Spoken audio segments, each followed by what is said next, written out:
हजुरले मैले देखाए जस्तै एकदमै क्रिमी मसरुम ग्रेभी त घरमै बनाउन सक्नुभयो भने त फेरि रेस्टुरेन्ट जाने त जरुरतै भएन र घरमा गेस्टहरू बोलाउँदाखेरि पनि कहिले पनि टेन्सन नै बनाउनु परेन नि के बनाउने भनेर।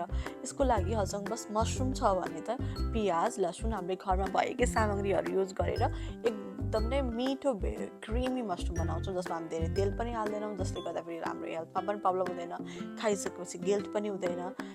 मसरुमलाई लिने, अब यो मसरुम लिइसकेपछि यसलाई 2 भाग पारेर छुट्याउने, जसरी मैले अघि छुट्याएँ।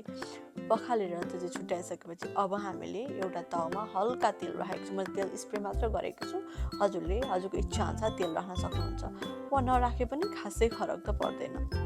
मैले पियाज राखेँ, त्यसै गरी यो मसरुमको डाँठलाई चाहिँ मैले सानो सानो पिस गरेर काटेको थिएँ, त्यसलाई पनि राखेँ। यसै गरी मैले टमाटर पनि राखेँ। अब मैले यसमा काजु राख्छु ल ग्रेभीको लागि। हजुरसँग काजु छैन भने हजुरले बदाम अरू केही कुरा पनि युज गर्न सक्नुहुन्छ। अब हल्का तेल माथिबाट स्प्रे गर्नुभयो भने हुन्छ र नगर्नु भए पनि यो अप्सनल हो। अब यसलाई 5-6 मिनटसम्म यो मजाले नपाकुन्जेलसम्म पकाउने। यसलाई पाक्न थालेपछि त यसको फ्रेग्रेन्स पनि, बास्ना पनि त बेग्लै आउँछ नि त। अनि यो पियाजहरू हल्का ब्राउन जस्तो भएर लपक्क पर्छ।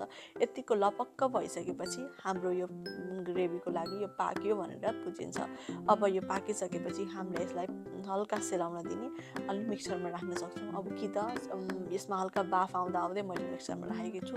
अब मैले एउटा आइस क्युब हालेर यसलाई ब्लेन्ड गरिदिन्छु। अब अर्कोतिर चाहिँ यो सेलाउँदा चाहिँ के गर्ने भने हल्का तेल राख्ने अनि अघि हाम्रो मसरुमको जुन माथिको फ्लावर लगेको थियो नि, अनि यसलाई चाहिँ सटे गर्ने, एकचोटि तलपट्टि राखेर गर्ने, सबैलाई एकपट्टि फर्काएर गर्ने।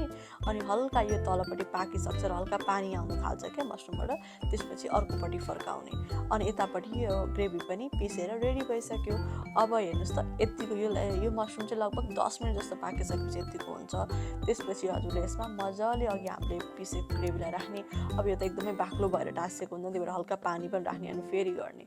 अनि यतिको भइसकेपछि अब यसलाई पकाउने। हेर्नुहोस् त यसलाई मजाले पकाउँदै गएपछि कलर चेन्ज हुन्छ ल। फेरि के हाल्नु भयो र कलर डिफ्रेन्ट आयो भन्नुलाई यसमा बेसार हालिएको छ, त्यसपछि यसमा टमाटर छ होइन, कलर त आइहाल्छ नि। अब मैले यसमा मसला जिरा र धनियाँको मसला, त्यसपछि मैले चाहिँ पिरोको लागि भनेर मैले चाहिँ मरिच राखेँ, मरिच र नुन। हजुरले खोर्सानी पनि राख्न सक्नुहुन्छ है, खोर्सानी राख्नुभयो भने झन् अझ राम्रो कलर आउँछ र अझ मिठो पनि हुन्छ।